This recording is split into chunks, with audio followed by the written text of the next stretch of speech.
Welcome to the lab, my brother. Welcome to the lab. What is going on? So in today's episode, this is my friend Johnny Perez. What's up? Johnny Perez team, the legendary. And, you know, one of the things I love in the industry is all the people I get to meet. Yes, sir.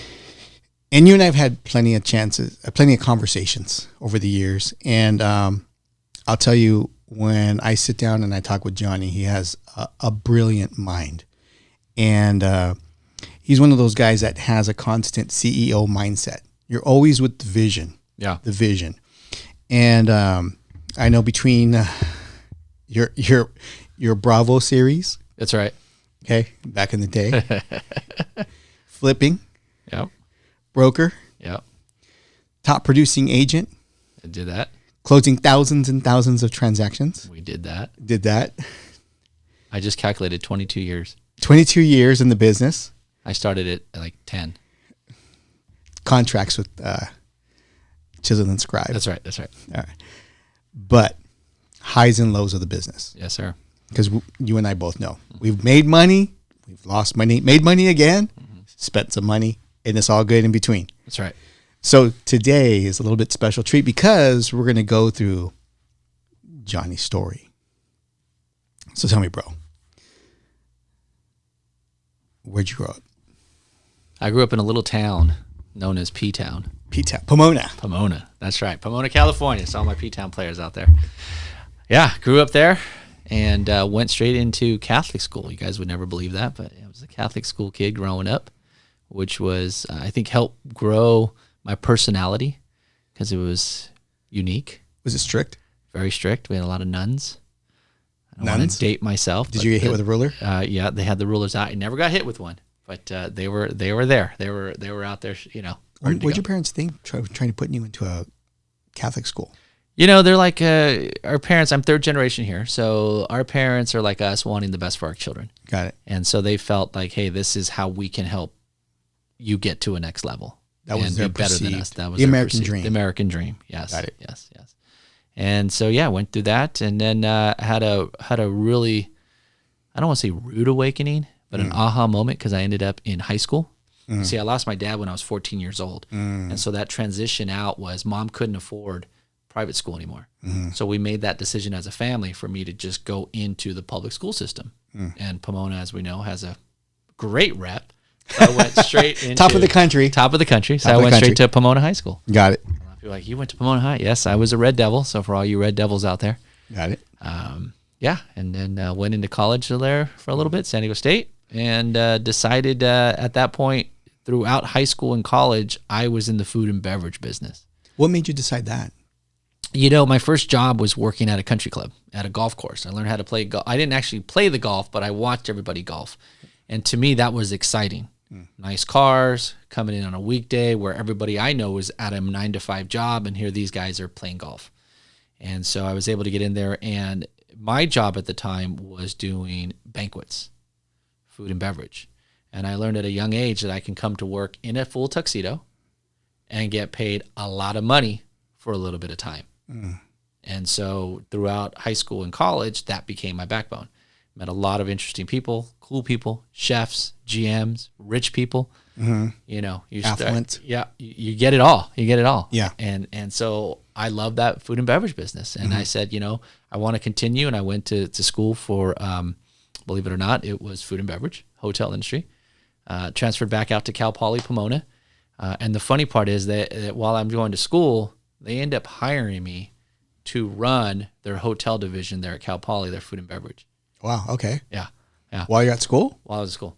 Yeah. So it was, and then of course, you know, you get all the different offer letters, and now I'm 21 years old, and I get a good offer to go to the Mission Inn in Riverside. And I become the banquet manager there of the Riverside Convention Center. And so Dwayne Roberts, who was the owner of the Mission Inn, he made his money on the frozen burrito. So you guys Google him if you don't believe me. Frozen burrito. No way. Yeah. I never knew that. Right on. Yeah. And you might know his granddaughter, Casey's Cupcakes, right? She was big on Bravo series too as well. Anyways, so yeah, I was in the hotel business with a good buddy of mine, Paul Madison. He pulled me back in to the Mission Inn. And at 21 years old, I'm making over 6 figures, and I'm like, this is the life. This is what it's all about. and continued on that path. Ended up in Beverly Hills, L'Hermitage, Raffles Hotel, L'Amerigo in Santa Monica. And then I decided to sprout my wings and create my own event planning business. Okay. And that went good up until 9/11 hit. Okay. Everything shut down. You know, the trend we were talking about earlier. Yeah. Life is going, and then something Everything's hits. great. All of a sudden, you get a black swan moment, and things change. Yeah. Mm-hmm. So at that point, I was jobless, as people were not doing any types of events, and things were slowing down. Recession coming into grasp. And again, my good buddy called me up and said, "Hey, I'm down in Coronado. Why don't you come down and work with me here at the Lowe's?" And I said, "It's a beautiful property. Who doesn't want to work at the Lowe's here in Coronado on the beach? Tisch family, they own the Giants, they own Volvo watches, so it's a great company to work for." And that's how I got more of San Diego love back into me, bro. It couldn't get me out of here, you know? One thing I've noticed, bro, is that whenever you have a situation like losing your father at a young age, how I've seen a consistent pattern with people. Mm-hmm. And it's almost like you skip that teenage rebellious year. You know what I mean? Like you automatically become an adult. Mm-hmm.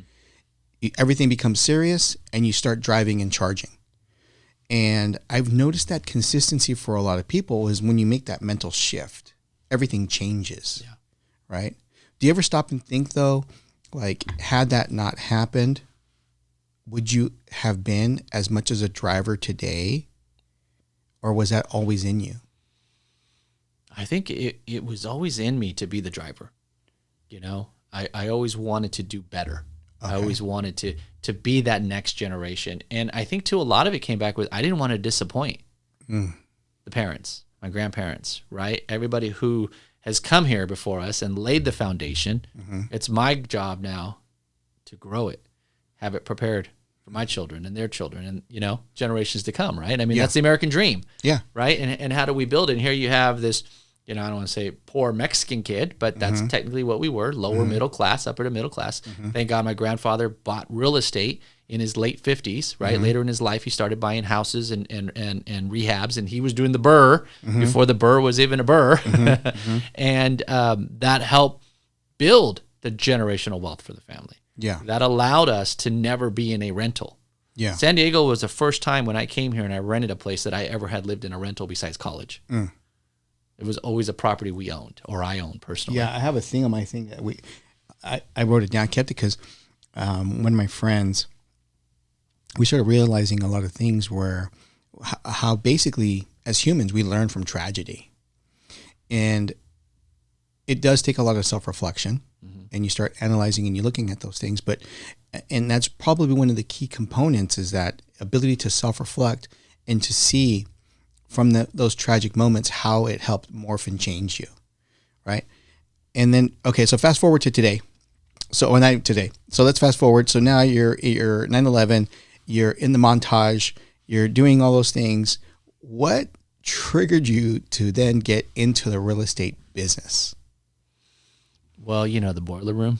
Yeah. And those awesome movies that were in the 90s, late 90s that we loved. And, you know, we see the glamour. I also were doing some promotions in LA with Power 106 back in the days. And I saw those salespeople always in the nice Mercedes. Okay. Always nice wristwatches, right? And I said, man. And something always triggered me back to real estate. And so while I was at the Lowe's, I said, I'm going to make a commitment to myself to get my real estate license. I don't know what that looks like. It's uncharted water. As here I am being, in a sense, bred to be in the food and beverage business. Mm-hmm. I'm in a great position. I'm now hospitality manager. That year we did the Super Bowl in 2003 here in San Diego. So I got to be a part of all that, right? And working with some amazing celebrity chefs. You say the name. I've done a meal or dinner with them. And looking at that and say, man, I really love real estate, right? But the no-sayer or the haters, if you will, what do they say? Yeah, but you don't get a paycheck. You sure you want to leave this 6-figure job? And I said, why not? So I got lucky, passed my real estate license on the first time, guys. That is possible. Okay.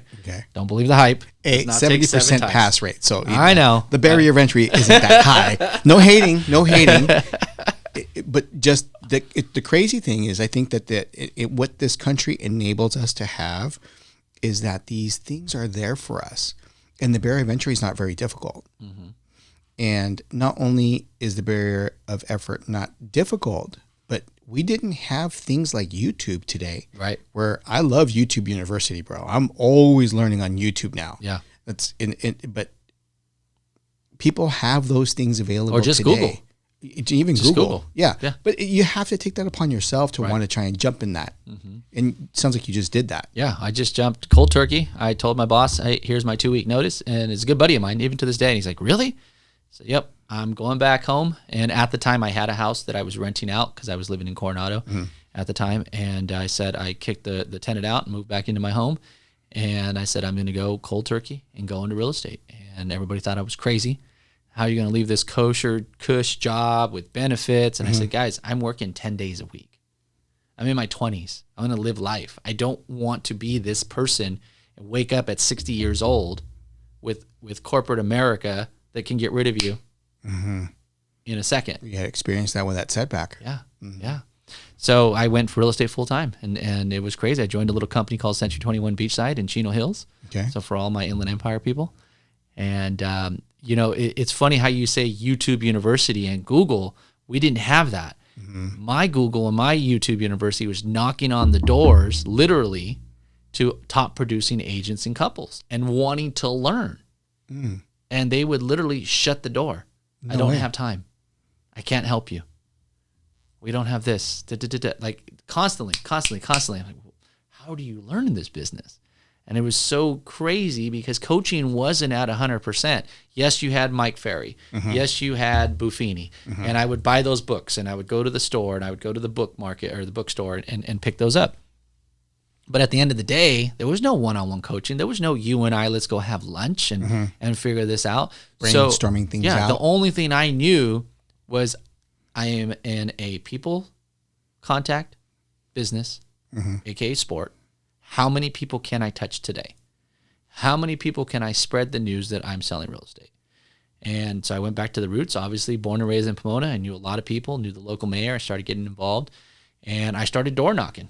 And to this day, we still farm, but I started farming in houses. The problem was the houses that I was farming in that area, that neighborhood, nobody sold. We didn't have all the stats that we have today on turnover ratios, right? On how fast is it above 10%? Is it above 12%? Mm-hmm. Is it a good neighborhood? I was farming Old Pomona. I was farming Laverne.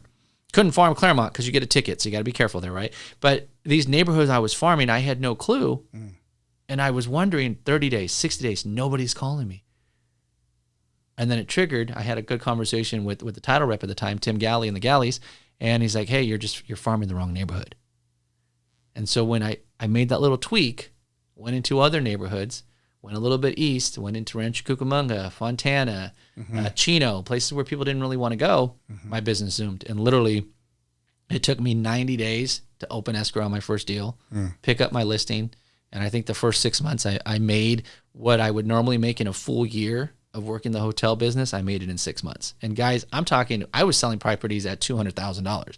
Yeah. Pomona list. I mean, I remember listing my grandparents' house for $265,000. I was like, oh, that's a lot of money. Door knocking. Door knocking. It's crazy. Yeah. But it's funny.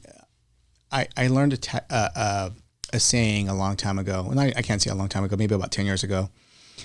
It was that the tactics never change. The application of the tactics is what changes. So that face-to-face contact, that exposure to a lot of people, that grit, the ability to swallow your pride and say, hey, I don't have all the answers. Right.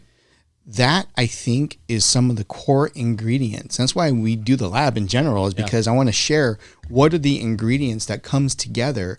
And what I've been experiencing as we do these is that there's a very common thread. Swallowing your pride was like the number one thing. The second is like empty the cup. You can't, you don't know everything. Right. But once you empty the cup. Well, the ego gets in the way. Yeah. Your ego gets in the way. And I see it still here even to this day. A couple of new agents, they'll start selling a house or two, and all of a sudden it's like, hey, I'm a top producer. Let me write a book and let me do I'm a video special. and let me, yeah, I'm yeah, I'm special. special. You're like, no, dude, you were working.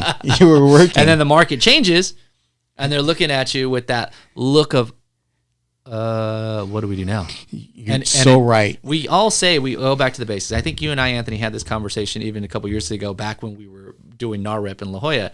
It was at that time, it was talking about going back to the basics. And that trend just keeps coming up over and over and over again. I think what it is like, what's the basics? Yeah. And it's keeping it simple in a sense. It's a relationship business, and it's the amount of exposure you get in your relationships. Right. That's all it really is. Yeah. The more people that know your name, the more you're going to continue to get business, and the more you have to circle back to them. But and another layer to that, and I just had this with my dialers, was that even though you may have a high turnover of connections, the door knocking or the phone calls, whatever it may be, there is a huge difference between being transactional and being personable. Right. And when a lot of people get into this and they treat it transactional, I find that their pull-through rate is so low because they're not connecting. They're waiting to get just the next number. They're just going to the next number, going to the next number. Sure.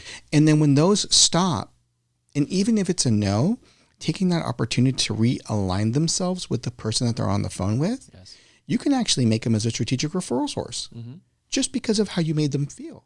Every other person that's calling them that hates their job is treating them like just a number.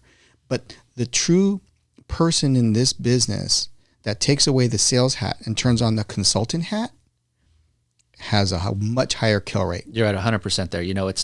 It's providing the education. 100%. Providing the tools and the education with the resources to help them understand, hey, can we get across the railroad tracks to homeownership? Maybe it's not time. Maybe they're not ready. Maybe it's financial. Maybe it's credit. Maybe it's divorce. Maybe it's death in the family. Maybe they're having a child. All whatever. the D's. All the D's, right? Yeah, you go. I death, said all divorce, the D's. I said all the D's, guys, without even realizing I said What are that. they again? They're death, divorce, declining income, downsizing, and debt.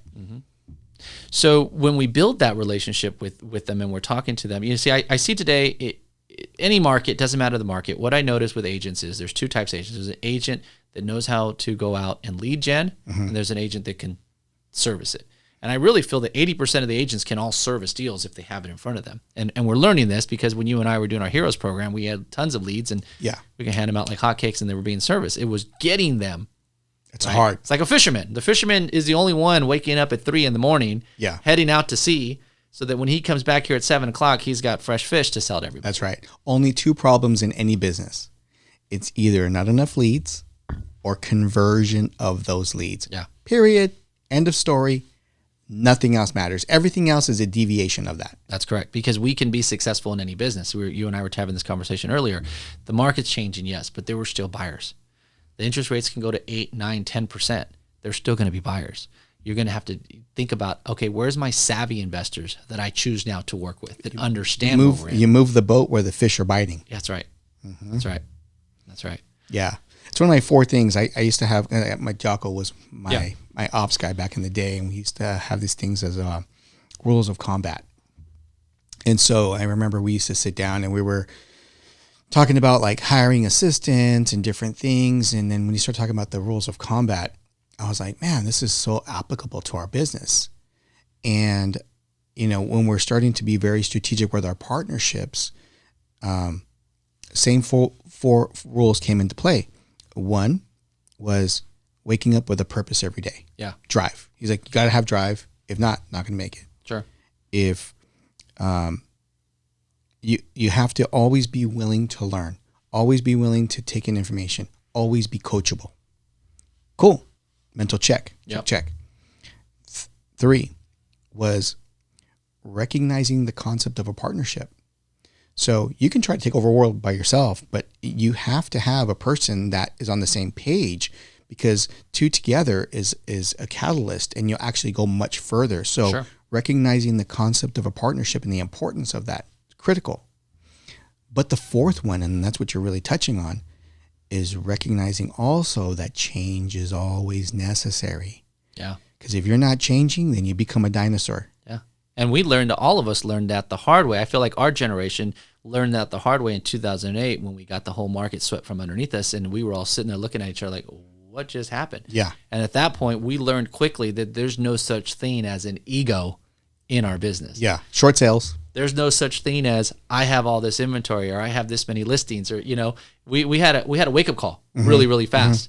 And we had to learn about that. We had to learn we got to leave our ego at the door, and I now need to learn. How do I go do so from sales? that, I'm actually glad you brought that up. So now 2001, you got the 9/11 happening, changed completely into a new different industry. Now you're in it. Now you're hustling. You're doing your thing. You're starting to get some success. 2004, market's starting to ramp up. 2005 starts leveling off. Who were you with at the moment at that time? Were you still at C21? I was still C21. Yeah, I stayed at actually C21 for 10 years. For 10 years. Yeah, Beachside out in Chino Hills, and then I went to King over in Rancho Cucamonga. Got it. So now market starts to shift, starts to slow, similar to today. Rates were going up, but we had a lot of bad loans. Yeah. So they were and it's funny that you're saying that we're talking about it and hearing it, but back then I was in my 20s. I thought I was unstoppable. Nothing could stop this, right? Yeah. And the mindset was just go out and get a deal, And I'm building relationships. I'm helping people make a lot of money, but we're going so fast that I had to step back and say, wait a minute, when the rug got pulled from us, no one sat with me, and it was my fault that no one sat with me to teach me about long-term debt on short-term income. Because at that time, we all say, and we'll say it today, oh, if I just would have had one more year of that good market, I would never have to work again. And like you, all of us, we were in the middle of some flip properties. Yep. We had rental properties. We had our personal residence. How many did you have at the time? Oh, man, I think when the market fell, we were in the middle of about 17. 17? Yeah. Yeah. I remember half of mine and kept half of in them. June, it was in June, I had 14 deals in escrow, and 9 of them got pulled. 3 of them were actually funding, and the money got pulled after funding. When they froze the wires? Yeah. And I was like, wait a minute, what's going on here? And my average sales price at the time was $700,000 times 2.5%. You guys can do the numbers. That was crazy. And for me to have 14 deals in escrow, I mean, that's a normal month. $200,000 month. Yeah, it was a normal month for us. We had anywhere between myself personally 10 to 15 in escrow, and then as a team we had anywhere between 25 to 40 going on, and just living life, just running, doing what we're doing. The market gets pulled. I had to learn how to do short sales. I took the eagle off really fast, guys. Pimping the Bentley. Because let me tell you, that bank account shrunk so quickly. Right. Okay. Because you then have to change your lifestyle. You have to change your mindset. And if anything, it taught me how to be a businessman. Okay. When the market changes, there's that key word again, changes, you need to also change your spending habits. I prefer shift. Change, move. Because,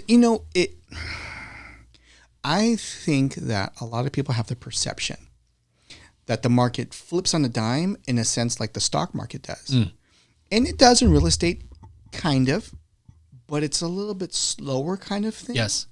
It happened so quickly there because of the types of loans that Wall Street and the government were allowing the banks to get away with. Yeah. I mean, that was one because obviously the loans started to pop, so people started to have these, basically, if you guys don't know, so we used to have these loans called 2-1 arms, stated. or 228s, or 80-20s, or stated.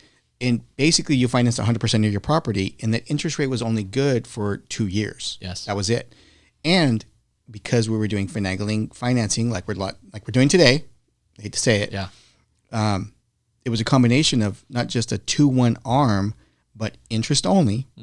Then, when the interest only period ended, now you had a 28-year loan, principal and interest, so you had a 20% spike in your payment, plus it readjusted to the new market conditions. So if you got that rate back in 2004, 5, maybe 6, and rates have now gone up another couple more percent, so now you got a double whammy.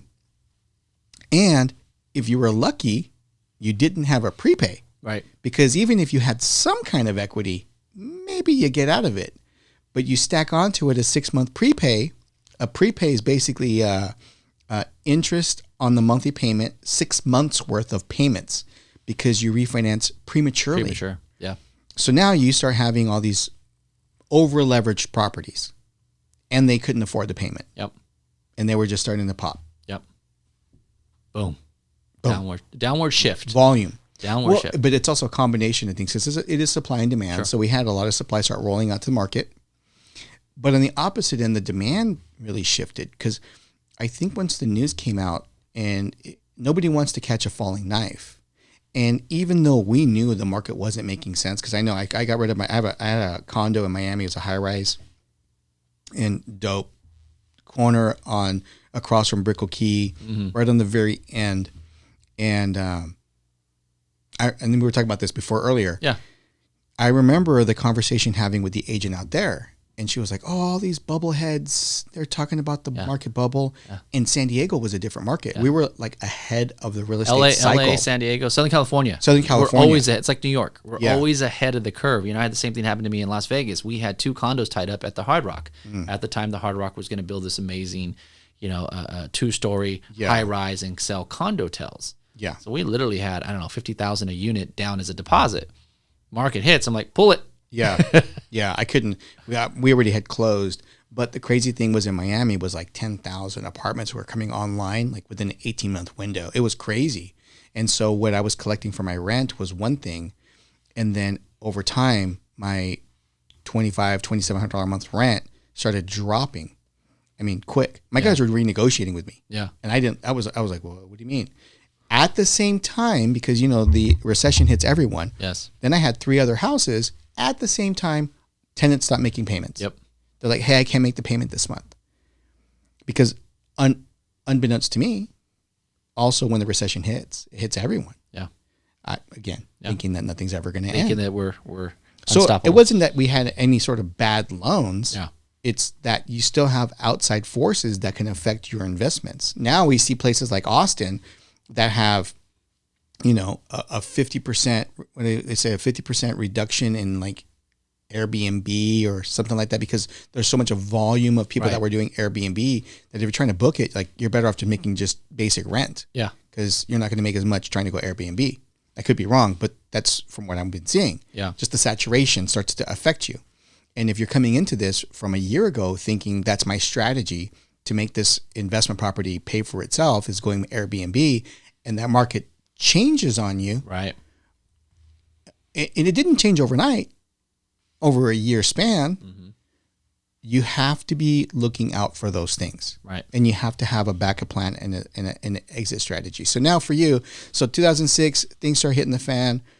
7, what starts happening? I think 2008, we really started learning short sales. And I say learning it because we helped write the book with Bank of America and Wells Fargo because none of them had anybody in place. And I remember going back to a top producing team in the 80s that they were called short pays. Mm-hmm. I hired the daughter of that agent to join my team to try to start. But the 80s were so different than what we were in 06 Yeah, they were dealing with 90s. SNLs Yeah, and there you're was a dealing whole now different with banking institutions. system. Yeah. And so we realized that these banks were not equipped. So we immediately learned how to do short sales. I went into short sales, closed over 400 short sales in those couple years of when short sales were big, and just had to pick it up and learn and add it to the belt. Okay, 2010, I got my broker's license. I said that was also the time I learned that I need to be a broker. Why was that important? Because then I can get up and go if I need to. Because you see, at the time, one of the brokers I was working for were very upset that we had so many short sales because they were not closing fast enough. You guys don't know short sales. When you do a short sale with the bank, it's anywhere between, at this time, it was anywhere between 3 months to 3 years before we close deals. Yeah. And we had homeowners literally stay in the house 36 months, finally close, and they're like, oh, I got to leave? But they live there for free, right? Yeah. And so at that time, I had a disagreement with the manager because they didn't like our style of work. They wanted us to go after the REOs. And I was not an REO agent at the time because I felt that I didn't have time to go to Vegas and wine and dine an asset manager to hopefully pretend and keep my fingers crossed that I'm going to get some accounts. And for those that don't know, what an REO is basically a foreclosed property. It's basically real estate owned. It's real estate owned. It's a property that's nicknamed that way because it is a property on the books with the bank, and that's how they have that line item laid out. They're not in the business of actually sitting on inventory. Right. So it falls into that REO category. Correct. And so, yes, I became a broker and launched it. And then in 2013, I decided to take a leap of faith and leave the LA to come back to San Diego. Got it. Yeah. That was amazing. Crazy. When did the Bravo stuff kick in? Oh, man, that was back in 2008.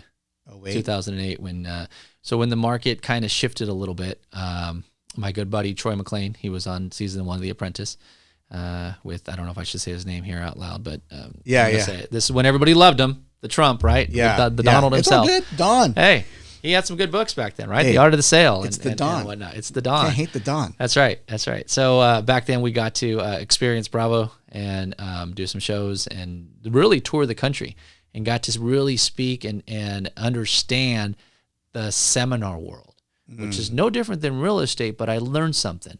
I learned it's about education and educating the consumer, educating whoever it is, whatever your product is, you have to educate your consumer. And that was amazing. We got to go on the road with Todd Duncan, Jack Canfield, Barry Habib, right? In fact, we had him come out and do an event with us. Tony Robbins, Troy actually opened for Tony Robbins. And so that was nice. And so with that, not only did we meet a lot of Hollywood stars, but we got to hang out with Trump University. I have his ties, bro. That's right. That's right. Trump ties. I mean, everything was coming out, right? Bottled water, the shirts, everything. Yeah. My mistakes. Hey, it was the thing that was in, though, right? Yeah, I mean, it's what we did, and so yeah, from all these Bel Air parties, Playboy Mansion parties. I mean, it was a great time, and it was also when the real estate was, we didn't know what to expect or do, so it allowed me to have an out and really master the art of working a stage, the art of understanding and learning more about coaches, because I really didn't have a coach throughout my real estate career. Yeah. Up until the market fell. Uh-huh.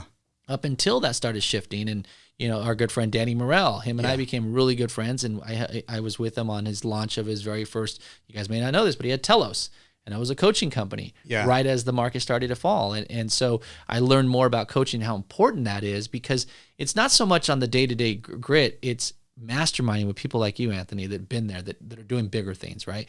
Yeah. And we don't want to be the biggest shark in that pond. We want to be the smallest one, right? And learn. And that's how you do it, by masterminding. That's how I got to, end up with Sharma and go do some flips with him, and Thatch and all these guys now that people are like, Johnny, how do you know these guys? I'm like, well, I don't want to date myself, but I kind of been around the block a little bit. I know, right? It was actually funny because when we started putting the podcast together, I was like, man, I've always enjoyed being the kind of like behind the scenes. Yeah. Because having lunches and having these conversations, and you and I talked about this all the time, I'm like, man, you know what?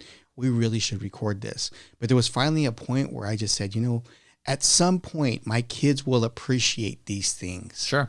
And when I have a guy that comes on, Brandon, and he's been getting into investments and doing that kind of stuff. And I shared with you earlier, it's different now because having the ability to have conversations with the next generation of investors, having conversations with the next generations of realtors, lenders, things like that, it gives us a little bit different perspective. It allows us to stay high on our hustle. Yes. Again, you have to empty the cup because you can't fill it if it's full. Right. So that's some of the things that I learned from the last market cycle, was that when you get cocky and you're full of arrogance and you know everything, oof. Not good. Not good at all, guys. Not good. Yeah. Pain's a hell of a drug. That's right. That's right. So trauma. We learn from trauma. Trauma pushes us to the next level. Yeah. Absolutely. So now, okay, got it. So I had to basically now reinvent myself, because although I had all these accolades, although I had sold hundreds and hundreds of houses, nobody knew who Johnny Perez was in San Diego. Got it. And I was in my own little bubble trying to figure myself out, trying to figure out, okay, where do I go? What do I do? This is like circa 2012, give or take, this right? is like, 2012, 2013. 2013, got it. 2013. Okay. Met a great guy out of Chicago, Jim Moore. Him and I started mastermind. I said, hey, I want to hire you as my coach. He was NASCAR driver, now real estate broker, but he did something similar. He went from Indiana to Chicago, big city, right? And so I said, well, hey, you've been there, you've done that, teach me. And that's where I said, you guys, you got to drop the ego, right? And I said, what do I need to do? And he immediately said, you need to do this, this, this, this, and this. Follow the steps. And I did it. And I went back to, again, the basics. Door knocking, farming, stuff we just knew we had to do, but I needed him to retell me that I'm doing it right. Okay, let's go. And then I had to join a firm. So I joined Coldwell Banker West with Peter and his team there. And they had no clue who I was. They thought I was just this little Mexican kid that just came up and I just got my license. I want to go sell 1 million homes. Yeah. It wasn't until later they're like, oh, okay, you have it. Because everybody searches my numbers, right? That's the first thing a title or escrow or lender, when you sit with them, they pull up the numbers and like, well, you don't have any sales. Yeah. Well, no, because it's part of another system. It's part of LA County. But even then, because like you and I have talked about this before. So when I got into management in 2012, and started really growing that team out, it was crazy. I hindsight, the numbers were just were stupid, but when you step out of that for a little while, and it's good to reflect back because you're like, hey, we're slamming, but at the same time, you have to give yourself the grace to be able to reinvent yourself. Yes. You're not stuck in that. That's one of the beautiful things about, I think, our country and the philosophy that we have here, that it's almost good. Like I'm here now with Porch Light guys and working here. And as I'm sitting down with them and they start talking to me, and I was very low key, and they're like, dude, wait a minute. Like, you know about construction, you know about this. I'm like, well, yeah, a little bit. I've done a few thousand. Yeah. It's all good. Yeah. But I'm just chilling. Yeah. And little starts coming out. But it's nice though. It's nice to be kind of in that cognito. Yeah. Because you're now, it's almost like going back in time. Mm-hmm. Your 40-year-old self going back into the 25-year-old guy. Right. So, but knowing all the things you know from prior. Right. Different. Yeah. Yeah. So we just had to reinvent the wheel, and something I grabbed a hold of in 2016 was the Heroes program. Mm-hmm. And I noticed that there was a niche. Again, we go back to education. Mm-hmm. And I said, what's going to be my niche here in San Diego? Well, it was the military. Why? Yeah. Because I heard all the horror stories that these poor guys were going through. Right. Over and over and over again. And I said, let's create this platform. Right. And I want to do it my way. So I didn't want to join one of the nationwide other programs that are out there, or join the credit union that will hire any agent as long as they take their little split, whatever. Yeah. So no, I want to come from a place of educating. And in 2016, we did that. And then by 2017, you're going to laugh at this, but at the time, my ex-wife was leaving her job in the hospitality field. In fact, that's how we met. And she was leaving Bandy Canyon out here in San Diego, and she was on severance. And she says, hey, I guess I got to get a job now because, I'm on severance. Well, believe it or not, I end up hiring her as my operations director. I thought that was so crazy, director of operations. That's what we called her. Director of operations. She was a grinder, bro. Oh, yeah. And that's where we not only reinvented myself and the team, but we found our niche and we were able to start growing it. Yeah. And so I think that's important in business, that we're good at what we do. We need to bring on the other experts, the other geniuses to fill those gaps. Yeah. Because I realized that. And it took a while because we literally had to take a piece of paper and put a line down. I'm doing this, you're doing that. And it was to the point where stay in your lane. Mm-hmm. Stay in your lane. Mm-hmm. And a lot of times as a CEO, we're so used to doing everything. We find the need because nobody does it as good as us. That's right. Well, that's true. I don't want to say that out loud, but we want to take possession of it and do it all ourselves. Yeah. Where it's hard to let go, and so we were able to get that niche and grow it. And she became, the other half of the team, of the Johnny Perez team, and with that, the Heroes San Diego, we started doing seminars in person. Mm-hmm. With my food and beverage connections, we went to Buffalo Wild Wings and did a deal with them, and so we were able to go across San Diego and host these weekly events, mm-hmm. which was great because we were able to now educate our heroes on the VA loan process. And then that's going along. Yeah. COVID hits. And it's funny is that this is when you and I, we've known each other for decades going back to Inland Empire, but you and I had started conversating, and this is again where my ego went aside. I said, I need to learn more of the military, mm-hmm. right? You guys have so many phrases, you have so many acronyms. Mm-hmm. I need to be a part of it so I can hear it, learn it, smell it, touch it, understand it, and be mm-hmm. a part of it. And so I said, hey, Anthony, I want to bring you on. Remember, we're doing these these seminars. Mm-hmm. This was January of 2020. I said, I know there's got to be a way to get to people to go to meeting. Mm-hmm. Nobody knew what it was. I'm like, there's got to be a way. There's got to be a way. COVID hits. All of a sudden, everybody learns the word Zoom. I said, we're taking our show onto a webinar. Yep. And you're like, what? I said, we're going Zoom. We're going Zoom. I'm all, what? We're going Zoom. I didn't know anything. I find myself somewhat of a technical person. Yeah. Right? Like I got build a motor, do all these things. It's all good. But it's all learnable. Sure. Right? And I remember when we had this conversation because my core business model was always relationship, ground and pound, face-to-face, mm-hmm. purchase-oriented business model. I was never like the refi guy, lowest rates, or, going consumer direct. It was always business to business, working with clients. Yeah. So now, one, we're working from home. Yeah. Two, we're now jumping on Zoom as old dogs. Three, marketing on social media. Yes. Which were 100% foreign at the time. All of it foreign. But I remember this conversation. The one thing we had this convo, I said, bro, do you remember when the crash happened and we were so fixated on the drama of this bank was going under, that bank is going under. Did you see this person? Did you see that person? How about we know that everyone else is going to be freaking out. Let's double down and really charge this hard. And that was it. Yeah. We used the Grant Cardone 10X. That was it. Why, guys? Because we had already been there and lived through it, that we were prepared for something to happen. We were prepared. You and I had this conversation, said, hey, Anthony, I'm okay. I have no debt. Yeah. I have no overhead. Yep. I have money in the bank. I'm good.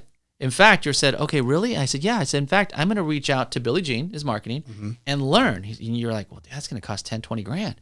So, yeah, it's okay. And then we got his right-hand man to basically step in. Gerard. And, of course, Gerard. And it cost money, right? Whereas everybody at this time was facing fear and scarcity. Yep. And we were able to be of abundance and say, how do we use the tools that now were just given to us? And for us, it was our aha moment because we wanted to go webinar, right? And so now we're like, oh, wow, now we can bring these heroes online, which that year alone in 2020, we had one of the biggest years of in the VA. I think in 9 months we funded like 40 million. Yeah. Within 9 months. Within 9 months. Yeah. I think it was like 41 transactions or something insane. And then in that next year we doubled it because we got on the roll. Yeah.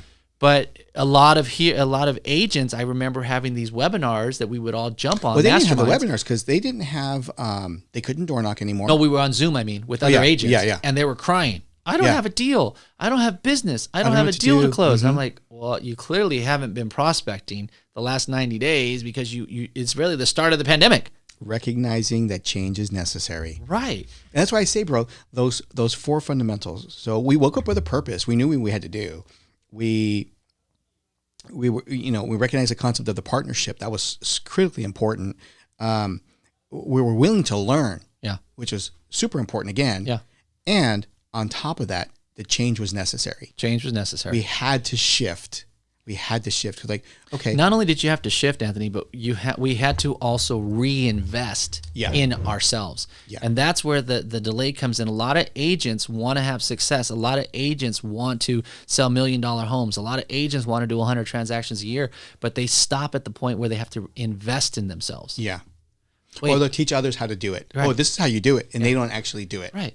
We were talking about it, and I think 1 month alone, I dropped $15,000 just on ad spend to figure out how to learn Facebook. Yeah. How to figure out those algorithms and this and this and that. And then we realized, oh my God, Salesforce, how much thousands of dollars I drop on Salesforce for us. And we used it for maybe 6 months and realized that wasn't the right platform. And even for me, quite honestly, it's like, using that kind of technology, it was foreign to use it because I was never the dialer. I was never in a call center. That wasn't my model. But I was like, all right. Then we got into Follow Boss. I love Follow Boss. Follow Boss props. Click the link below for Follow Boss. My affiliate link. I don't have it there, but it will be there. It'll be there. Okay. It'll be there. My editor, you guys put this on there. Yes, but it'll be there. Man, that was an eye-opener. Well, that revolutionized because we went back to 2020 and we only helped the ones that we can help at that time because we were so busy.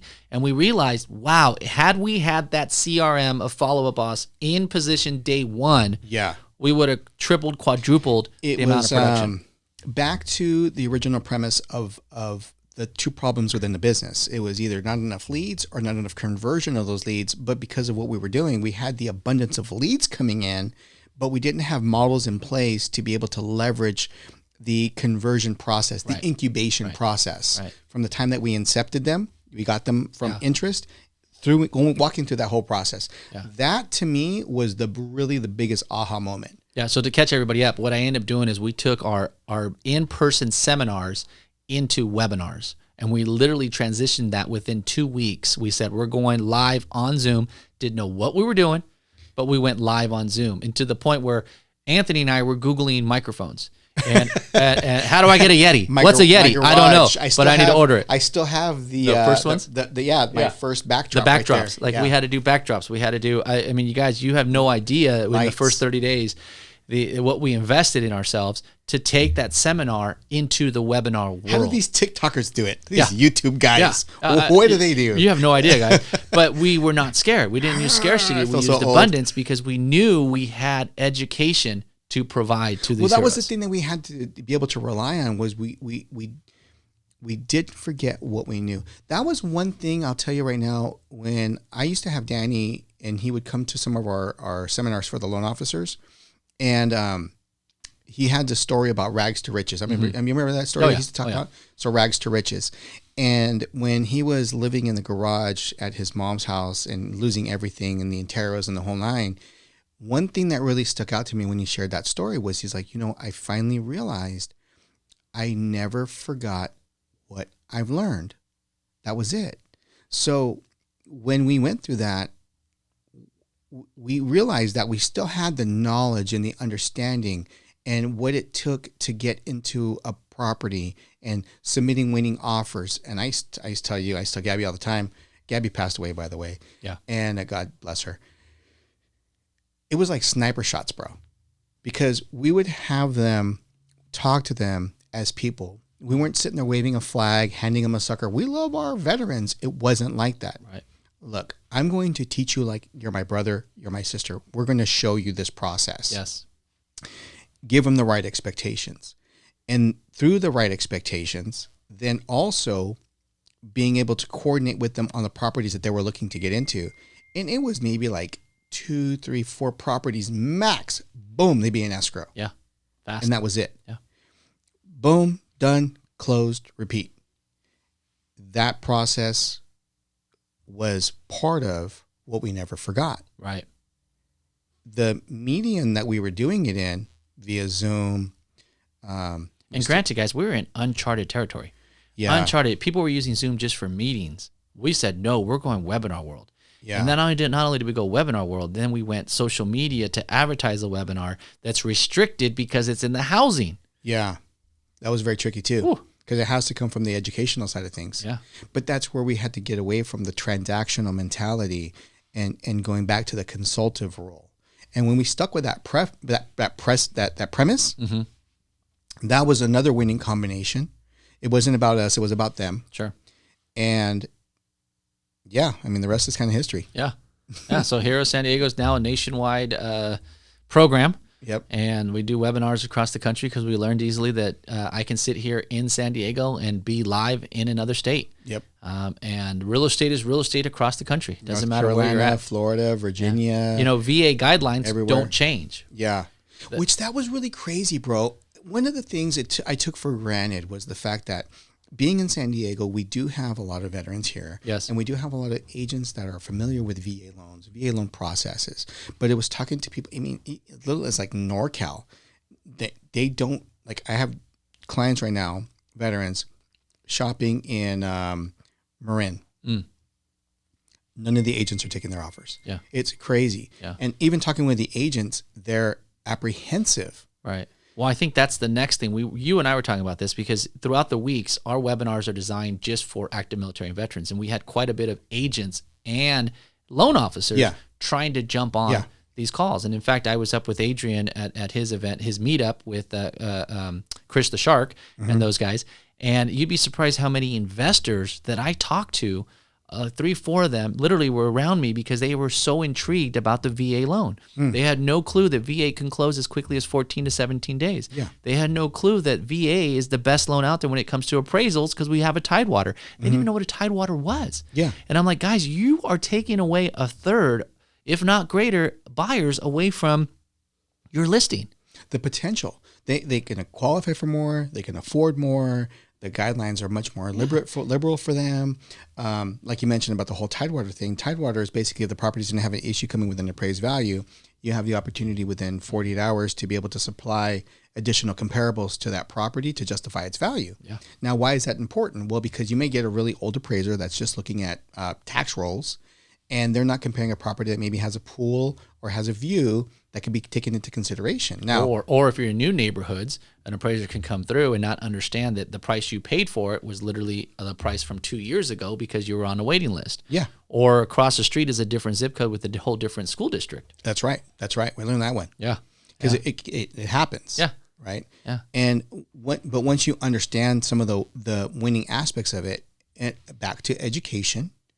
And I remember talking to the listing agents over and over and over, because one of the things, as you start submitting offers, I would call the listing agent and introduce myself and talk about the veteran. Yeah.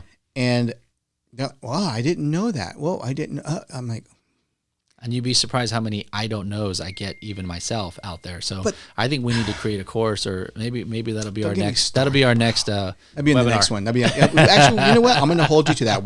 We're going to create a VA library that we are going to do chapter by chapter, step by step, in order for veterans to because it's important for us to do a service for our veterans and our active military. And by not knowing and understanding the VA process, you're just doing a disservice to your client.